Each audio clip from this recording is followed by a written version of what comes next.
تفسیر المیزان کی جو 11ویں جلد ہے، اس میں امیر المومنین علی ابن ابی طالب علیہ الصلوۃ والسلام ارشاد فرماتے ہیں، اللہم صلی علی محمد،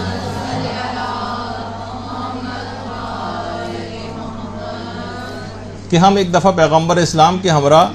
مسجد نبوی میں بیٹھے ہوئے تھے اور نماز کے وقت کا انتظار کر رہے تھے، نماز کے وقت کا انتظار۔ اچانک سے ہم نے دیکھا کہ ایک شخص مسجد نبوی میں داخل ہوا اور پیغمبر اسلام کے پاس آیا اور کہنے لگا یا رسول اللہ، میں گناہ کا مرتکب ہوا ہوں، مجھے اس گناہ کا جبران بتائیے، کمپنسیشن بتائیے کہ میں کیا کروں۔ پیغمبر اسلام ملتفت ہی نہیں ہوا اس شخص کی طرف اور نمازوں میں مشغول ہو گئے، یہاں تک کہ پھر نماز جماعت کا وقت آ گیا، پیغمبر اسلام نے جماعت کی امامت شروع کروا دی، وہ شخص بھی پیچھے جا کر کھڑا ہو گیا۔ جب نماز ختم ہوئی تو وہ شخص پیغمبر اسلام کے پاس پھر آیا اور آ کر اپنا سوال دہرایا کہ یا رسول اللہ، مجھ سے گناہ ہو گیا، اس کا جبران بتائیے۔ پیغمبر اسلام نے جواب دیا، کیا تو نے ہمارے ساتھ ہمارے پیچھے نماز جماعت نہیں پڑھی؟ کہا کہ ہاں یا رسول اللہ پڑھی ہے۔ کہا تیری یہی نماز تیرے گناہوں کا کفارہ بن گئی۔ اللہم صلی علی محمد وعلی محمد۔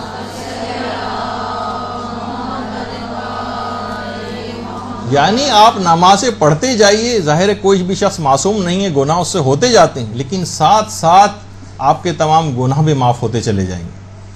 اپنے طور پر گناہوں سے پرہیز کرنا ہے، لیکن اس کے باوجود بھی اگر پھر بھی گناہ ہو جاتے ہیں تو یہ نمازیں اس کو معاف کرواتی رہتی ہیں۔ یہی وجہ ہے کہ مستدرک الوسائل جو ہماری بڑی مشہور کتاب ہے، اس کی 15ویں جلد میں پیغمبر اسلام سے مروی ایک روایت ہے کہ نماز ملک الموت یعنی حضرت اسرائیل کے نزدیک نماز گزار کی شفیع واقع ہوتی ہے، یعنی یہ شفاعت کرے گی۔ جس وقت حضرت اسرائیل آئیں گے یا ملک الموت آئے گا روح قبض کرنے کے لیے ہمارے اور آپ کے پاس، اس وقت یہ نماز آ کر آپ کے شفیع بن جائے گی، آپ کی شفاعت کرے گی، آپ کو نرمی دلوائے گی، تمام سختیاں اس وقت دور کروا دے گی۔ اور یہی وجہ ہے کہ آئمہ بڑے تو چھوڑیے، چھوٹوں کو بھی اس حد تک نماز پڑھنے کی تاکید فرماتے تھے کہ وسائل الشیعہ میں باقاعدہ ہمارے 8ویں امام امام علی رضا علیہ الصلوۃ والسلام، اللہم صلی علی محمد وعلی محمد۔ ہم دیکھتے ہیں کہ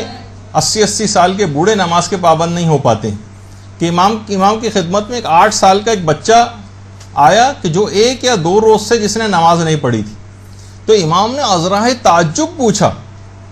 سبحان اللہ، وہ 8 سال کا ہو گیا اور پھر بھی نماز کو ترک کرتا ہے؟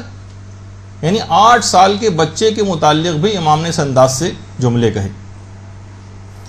اور آج ہم اسی نماز کی اتنی بے توقیری دیکھتے ہیں، ان مساجد کی اتنی بے توقیری دیکھتے ہیں، حتیٰ کہ جو مساجد کے جو خدام تھے،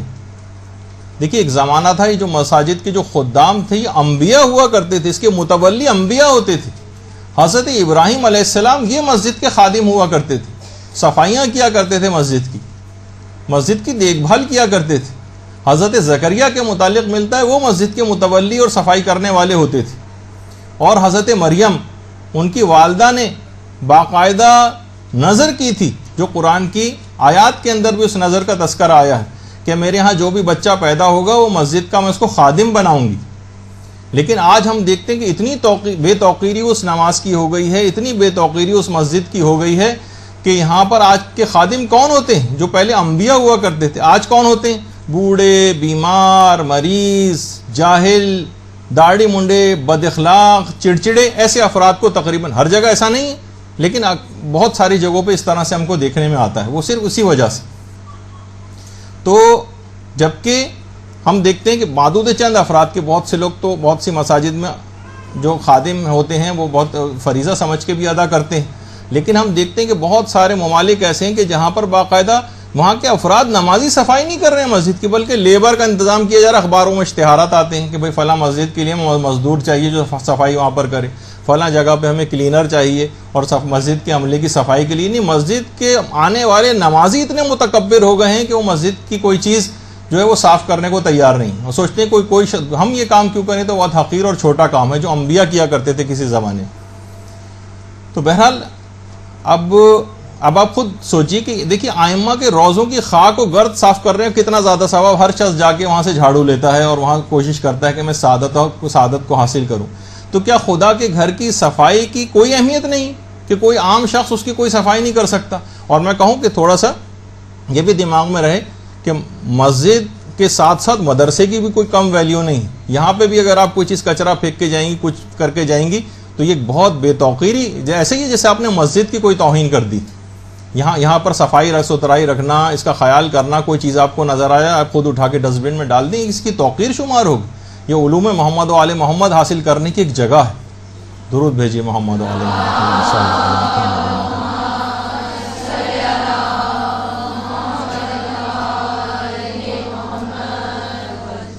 تو بہرحال ہم نے یہ دیکھا کہ بہت ساری ایسی جگہ ہیں، خاص طور پر بتائیے خانہ کعبہ، مسجد بیت الحرام، مسجد الحرام، اس سے زیادہ تو وہاں پر بھی ہم کو یہ نظر آتا ہے کہ جو وہاں کے کچھ مقامی افراد ہیں وہ مسجد کے کاموں کو اس لحاظ سے ہاتھ تک نہیں لگاتے،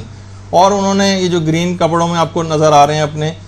لباس میں، یونیفارم میں، وہ مختلف ممالک سے وہ لیبر ہے جو کہ وہاں بھرتی کر کے وہاں کے اپنے افراد جو ہیں وہ کہیں پہ بھی اس انداز سے کوئی ہاتھوں میں وہ واکی ٹاکی وغیرہ لیے تو گھومتے نظر آتے ہیں. لیکن مسجد الحرام کا کوئی کام جہاں پہ انسان اپنی پلکوں سے جھاڑو دے جس جگہ پر